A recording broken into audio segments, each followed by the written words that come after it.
নির্মিত যে ব্রিজটি আপনারা দেখতেছেন এটি হচ্ছে উত্তরবঙ্গের ভোরঙ্গামারী থানার অন্তর্গত পাটেশ্বরী ব্রিজ। এর পূর্ব দিকে রয়েছে স্থলবন্দর, অর্থাৎ ভারত বাংলাদেশ মিলিত একটা ব্রিজ, যেখান দিয়ে প্রতিনিয়ত পণ্য আমদানি রপ্তানি করা হয়। এই ব্রিজটি বিগত 4 বছর থেকে নির্মাণ করা হচ্ছে।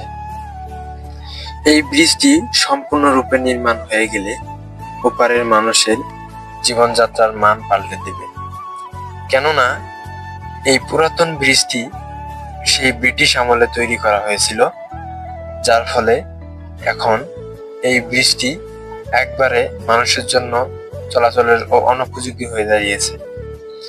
এর পাশাপাশি এখানে রয়েছে অগাধ জায়গা জমি, যেখানে মানুষ প্রতি সিজনে চাষাবাদ করে তাদের জীবিকা নিবারণ করে।